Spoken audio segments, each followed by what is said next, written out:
Hello বন্ধুরা, আবার চলে এসেছি একটা নতুন মিনি ব্লগ নিয়ে। আমি লাইফ উইথ শঙ্কর অ্যান্ড প্রিয়াঙ্কাতে। তো আজকে আমরা চলে গিয়েছিলাম বাঙুর আনন্দ মেলা। দেখতেই কিন্তু দারুণ, আর আনন্দ মেলা মানে সত্যিই আনন্দের বিষয় হবে ভেতরে। তো আসুন আমরা এক্সপ্লোর করি। মেলাটা কিন্তু বাইরে থেকে যতটা লাগছিল, ভেতরে গিয়ে দেখলাম আরও বড়। বিভিন্ন ধরনের স্টল, সমস্ত ধরনের হাউস হোল্ড জিনিসগুলো, সমস্ত সাজগোজের জিনিস, তার সঙ্গে বাচ্চাদের প্লে আইটেমস, তার সঙ্গে বিভিন্ন রাইডস, আর রয়েছে সুন্দর সুন্দর স্ট্রিট ফুড খাওয়া দাওয়া। চলুন আর বক বক না করে মেলাটা এক্সপ্লোর করি।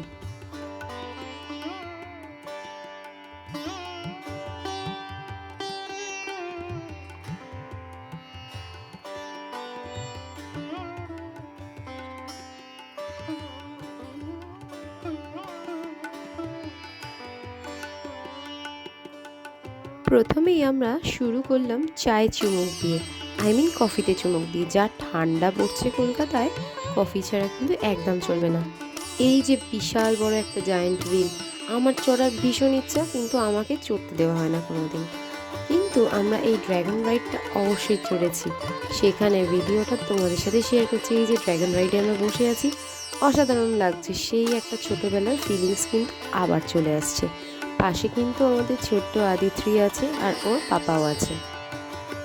রাইডস চড়ে যখন আমাদের খুব খিদে পেয়ে গেল, তখন আমরা কিন্তু চলে গেলাম পেটুক মহারাজের ওখানে, যেটা কিনা সামনেই ছিল একদম। ওদের ফিশ ফিঙ্গারটা বেশ ভালো হয়। মাঝে মাঝে আমি সুইগি জোম্যাটো আনিয়েও খেয়েছি। আর আদিত্রির তো ফিশ ফিঙ্গার হলে আর কিছুই চাই না। তো যাই হোক, আমরা অর্ডার করলাম গন্ধরাজ ফিশ ফিঙ্গার 150 পার প্লেট। আর কিছু দেখে আমার ভালো লাগলো না, তো ওইটা খেয়ে আমরা এগিয়ে চলবো সামনের দিকে। এই হলো সেই তন্দুরি বলো, কাবাব বলো, তো 10 পিসেসের জন্য পার প্লেট নিচ্ছে 200 টাকা। খাবো ভাবছিলাম, কিন্তু আর খাওয়া হয়ে ওঠেনি সময়ের অভাবে। এত বড় মেলা, ঘুরতে ঘুরতেই আমাদের প্রায় 10টা বেজে গেল।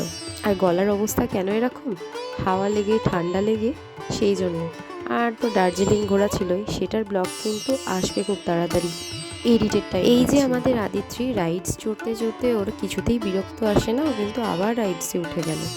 তো যাই হোক, রাইডস চড়ার পর আমরা একটু পাপড়ি চাটটা খেয়ে সামনে আরও স্টল এক্সপ্লোর করতে গেলাম। এখানে কাশ্মীরি বলো, ঢাকাই বলো, পশমিনা বলো, সব রকমই এসছে। যদিও কোনো দিন ট্রাই করে কেনার সাহস হয়নি, জানি না কেমন হবে। তোমরা কিন্তু অবশ্যই ট্রাই করতে পারো। আর খেলনার সম্ভার তো অসাধারণ। আদিত্রি ঠিকই করতে পারে না কি নেবে। শেষে বাবার সঙ্গে গিয়ে ও গান শ্যুট করলো। যাই হোক, ওর বাবা আর ও দুজনে মিলে কিন্তু বেশ এনজয় করেছে। আর কি দেখলাম তোমাদের সাথে শেয়ার করছি, যেগুলো ছাড়া বাঙালিদের মেলা ভ্রমণ অসম্পূর্ণ। জিলিপি, মিষ্টি, আরও অনেক কিছু। তো কী খেলাম সেটাই শেয়ার করছি। পারলে কিন্তু মেলাতে ঘুরে এসো। 14 তারিখ পর্যন্ত কিন্তু মেলা অ্যাভেলেবেল থাকবে মাঠে। তারপরে আরও অনেক মেলা আসতে চলেছে। আর by the way, happy new year to everybody. Stay well, stay blessed, and আমাদেরকে আরও সাপোর্ট করো। Bye by.